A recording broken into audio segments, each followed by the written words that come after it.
क्रिस्त में प्रिय भाई और बहनों, आज मैं उन दो प्रेरित संतों के बारे में बताऊंगा जिन्होंने प्रभु से इतना प्रेम किया कि अपनी जान प्रभु के लिए कुर्बान कर दी।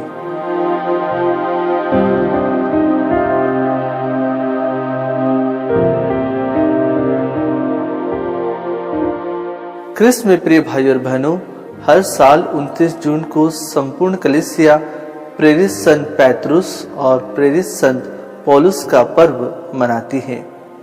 संत पैतरुस बथसाइदा के तटवर्ती क्षेत्र के गलीलिया में अपने भाई अंद्रियास के साथ रहते थे।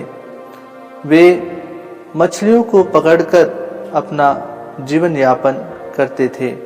वे एक मछुआरे थे और अपना जीवन उसी पर निर्भर रखते थे।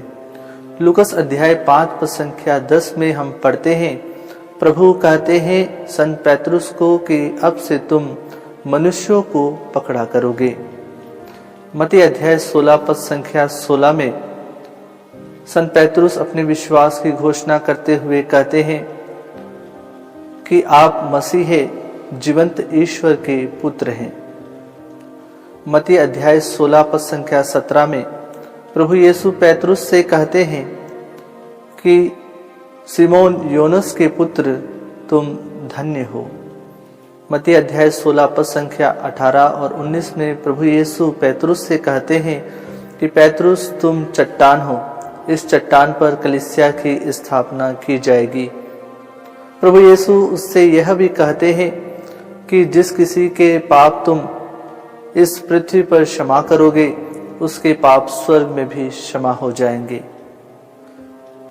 संत पैतरुस को प्रभु यीशु ने स्वर्ग राज्य की कुंजियां प्रदान की है। विशेष रूप से पेंतकोस्त के दिन के बाद संत पैतरुस निर्भीकता से प्रभु के प्रवचनों का प्रचार करते हैं और लोगों को चंगाई और विशेष आशीष प्रदान करते हैं।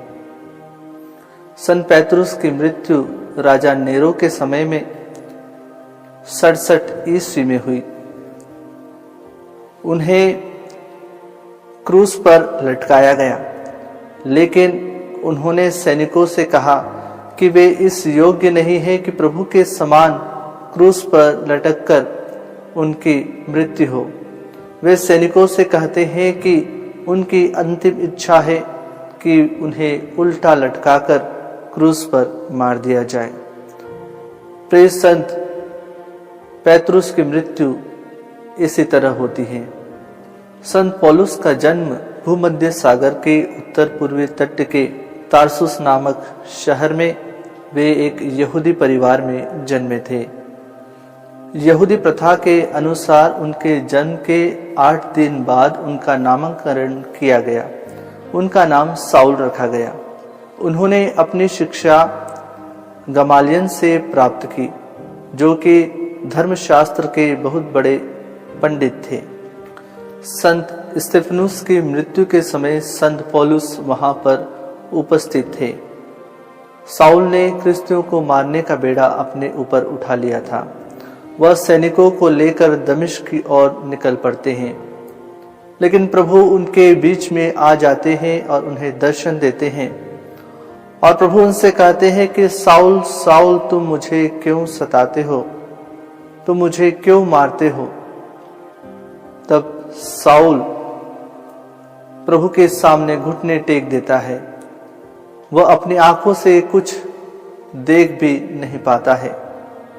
जब अनानियास साउल से मिलते हैं तब वे उनसे कहते हैं कि रास्ते में तुम्हें प्रभु ईसा ने दर्शन दिए थे, उसी ईश्वर ने उन्हें उनके पास भेजा है। जैसे ही वे उनकी आंखों पर हाथ रखकर प्रार्थना करते हैं और वे चंगाई प्राप्त करते हैं और फिर से देखने लगते हैं। वे अब साउल नहीं रह जाते हैं, बल्कि पौलुस बन जाते हैं। संत पौलुस की मृत्यु 60वीं ईस्वी में राजा नेरो के आदेश पर हुई थी। राजा नेरो ने अपने सैनिकों से कहा कि संत पौलुस का सर काट दिया जाए, जिससे वे प्रभु के प्रवचनों का प्रचार नहीं कर सके। सैनिक लोगों ने उनके सर को काट देते हैं। आइए क्रिस्त में प्रिय भाई और बहनों, आज हम विशेष रूप से प्रेरित संत पैत्रुस और प्रेरित संत पौलुस के माध्यम से प्रार्थना करें कि हम भी प्रभु के लिए अपने प्राणों की आहुति देने के लिए तैयार रहें।